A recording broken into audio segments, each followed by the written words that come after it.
VPN.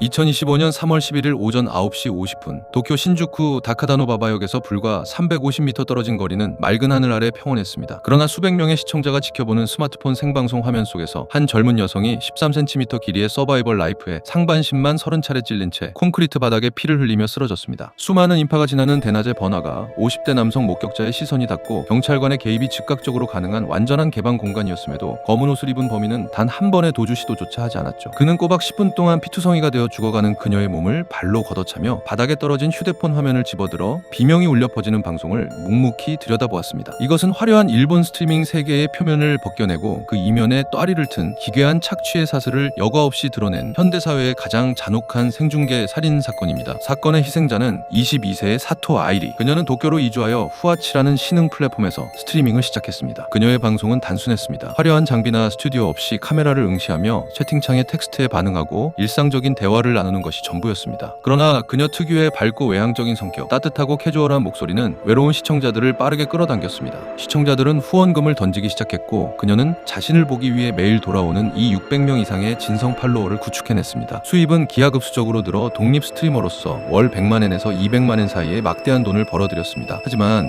그녀가 주력 콘텐츠로 선택한 야외 방송은 치명적인 위험을 내포하고 있었습니다. 휴대전화를 들고 거리를 걸으며 실시간으로 위치를 노출하는 이 방식은 시청자가 스트리머의 위치를 역추적해 물리적으로 접근하기 매우 쉬웠습니다. 특히 여성 스트리머의 경우 시청자들은 화면 너머의 인물과 자신이 실제 관계를 맺고 있다는 유사 사회적 관계의 늪에 빠져들며 기형적인 소유욕과 권리의식을 가지게 됩니다. 아이리는 이 위험성을 분명히 인지하고 있었지만 시청률과 수익을 유지하기 위해 아슬아슬한 줄타기를 계속했습니다. 그리고 아이리가 그토록 원했던 관심과 후원을 가장 맹목적으로 제공했던 한 남자가 있었습니다. 그의 이름은 타카노 케니치, 42세. 오카야마시 출신으로 토치기현에 홀로 거주하던 그는 피규어와 수집품을 온라인으로 판매하며 월 16만엔 정도의 수입으로 생계를 유지하는 남성이었습니다. 그의 삶은 철저히 고립되어 있었습니다. 퇴근 후 그는 곧장 집으로 돌아와 몬스터헌터나 포켓몬을 플레이하거나 온라인에서 캐주얼한 게임 해설을 하며 닫힌 방 안에서 시간을 보냈습니다. 2021년 말 어느 시점 이 고립된 남자는 모가미 아이의 정규 시청자가 되었습니다. 화면 속에서 다정하게 말을 건네는 아이리는 케니치의 폐쇄된 세계에 들어온 유일한 소통구였죠. 그는 후원금을 보내며 그녀의 채팅방에서 친숙한 이름이 되었고 2022년 12월 두 사람은 처음으로 오프라인에서 직접 대면하게 됩니다. 라인 아이디를 교환한 후 이들의 관계는 치명적인 궤도로 진입했습니다. 일본 웹사이트의 보도에 따르면 두 사람의 첫 만남은 대중에게 알려진 것보다 빠른 2022년 8월경 아이리가 아직 야마가타시의 호스티스로 일하던 시절이었습니다. 케니치는 술집의 단골 손님이었고 아이리는 그에게 빚을 남긴 여동생들, 비참한 과거, 그리고 새 출발을 향한 갈망을 눈물로 호소했습니다. 타인과의 교류가 전무했던 케니치에게 그녀의 호소는 깊은 동정심을 유발했습니다. 그는 이성적이고 합리적인 이타심으로 그녀를 구원하고자 마음먹었습니다. 착취는 점진적이고 교묘하게 그의 일상을 잠식했습니다. 처음에는 지갑을 깜빡했다, 길을 잃었다는 가벼운 이유로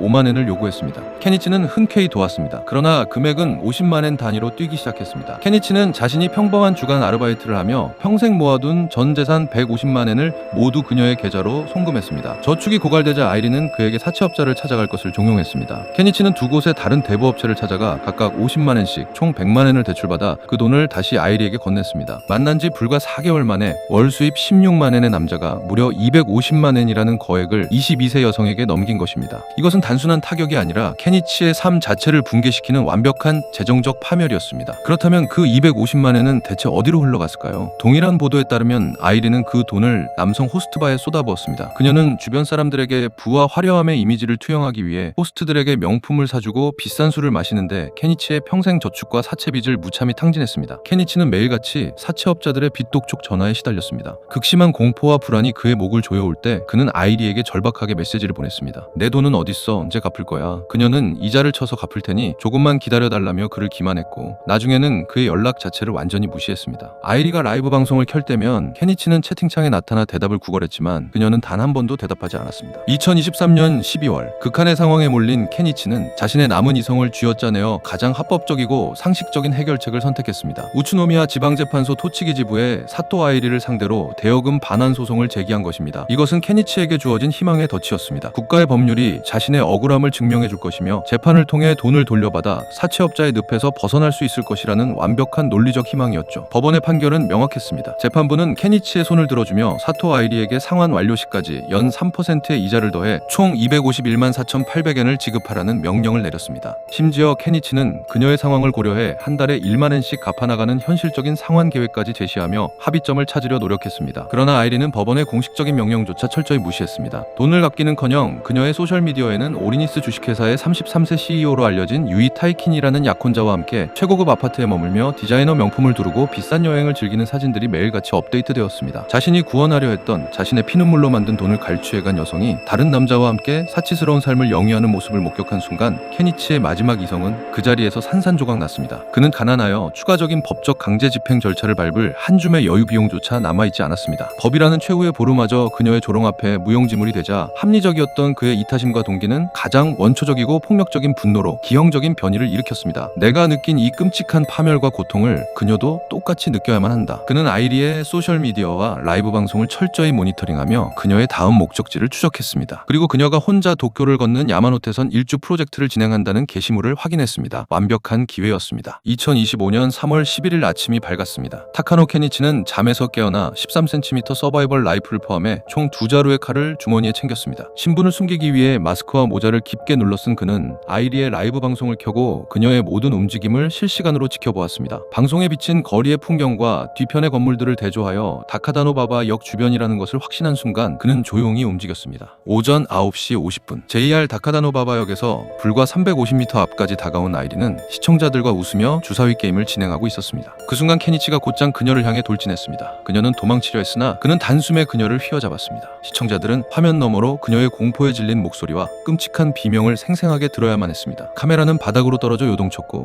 케니치는 아이리의 가슴, 목, 얼굴을 노리며 서바이벌 라이플을 무자비하게 찔러 넣었습니다. 보도에 따르면 그녀의 상반신에만 무려 30군데의 치명적인 자상이 집중되었습니다. 근처 사무실에서 근무하던 50대 남성은 비명 소리를 듣고 창밖을 내다보았습니다. 20초 넘게 비명을 지르던 젊은 여성이 결국 콘크리트 바닥에 피를 흘리며 쓰러졌고 검은 옷을 입은 케니치는 그녀의 발치에 기괴할 정도로 조용히 서 있었습니다. 목격자가 그를 도우러 온 행인이라고 착각했을 만큼 그의 태도는 차분했죠. 그러나 다른 목격자의 진술은 충격적이었습니다. 케니치는 피를 흘리며 죽어가는 그녀를 돕는 대신 바닥에 떨어진 그녀의 전화를 집어들고 비명이 울려 퍼지는 생방송 화면을 똑바로 들여다본 뒤 바닥에 늘어진 그녀의 몸을 거칠게 발로 걷어찼습니다. 경찰이 도착하여 현장에서 그를 체포할 때까지 꼬박 10분의 시간이 흘렀습니다. 아이리는 부상을 입은 상태에서도 잠시 의식이 있어 눈을 뜰 수 있었지만 출혈과 장기 손상이 너무나 치명적이었습니다. 그녀는 급히 인근 병원으로 이송되었으나 불과 80분 후에 공식적으로 사망 판정을 받았습니다. 수사관들은 범행 현장의 케니치를 묘사하며 폭력성이 보이지 않고 오히려 불안하고 소심해 보이는 사회적으로 어색한 평범한 남자였다고 진술했습니다. 대낮에 번화가에서 발생한 스트리머 생중계 살인 사건의 소식은 들불처럼 번져나갔습니다. 초기 대중의 반응은 너무 일찍 생을 마감한 22세의 젊은 여성을 향한 맹렬한 동정과 추모였습니다. 범죄 현장에는 꽃과 그녀가 평소 좋아하던 간식들이 산더미처럼 쌓였습니다. 그러나 경찰 조사 과정에서 수면 아래 가라앉아 있던 진실들이 하나둘 부상하기 시작했습니다. 250만 엔의 대여금 반환 소송, 호스트바에서의 탕진, 사채업자들에게 쫓기던 케니치의 파산 상태, 그리고 두 사람의 개인 라인 대화 내용이 언론과 온라인을 통해 폭로되었습니다. 유출된 문자 속에서 아이리는 자신의 빚을 조롱하듯 취급했고 케니치는 돈을 돌려달라며 처절하게 애원하고 있었죠. 이 보도가 터져나오자 여론은 소름 끼치도록 차갑게 반전되었습니다. 대중의 동정심은 잔혹한 조롱으로 돌변했습니다. 사람들은 다카다노바바역 근처 현장에 쌓여있던 추모의 꽃을 발로 걷어찼고 피가 묻어있던 그 자리에 침을 뱉었습니다. 온라인에는 그녀가 그 남자의 인생을 파괴했으니 죽어 마땅하다는 댓글이 폭포수처럼 쏟아졌습니다. 상황이 통제불능의 상태로 치닫자 아이리의 33세 약혼자 유이 타이킨이 모가미 유이라는 닉네임으로 전면에 등장했습니다. 그는 자신의 타임라인을 통해 사실을 바로잡겠다며 맹렬히 항변했습니다. 아이리가 케니치에게 진 실제 빚은 80만 엔에 불과했으나 법정에서 알 수 없는 이유로 250만 엔으로 부풀려졌다는 충격적인 주장을 펼쳤습니다. 케니치가 오히려 아이리를 정서적으로 조작해 관계를 맺고 친밀감을 강요했다는 것이 그의 논리였죠. 결국 그의 계정은 정지되었고 이후 유튜브에 업로드된 영상마저 사생활 침해를 이유로 영구 삭제되었습니다. 케니치의 지인들은 케니치가 결코 라이브 방송의 팁을 돌려달라고 요구한 것이 아니며 오직 자신의 평생 저축과 사채업자에게 빌린 원금만을 돌려받기 원했다며 유이의 주장을 강력히 부인했습니다. 이 안타까운 사건은 2025년 3월 11일 도쿄 다카다노바바에서 일어난 라이브 방송 피살 사건이며 현재까지 재판이 진행 중이라고 합니다.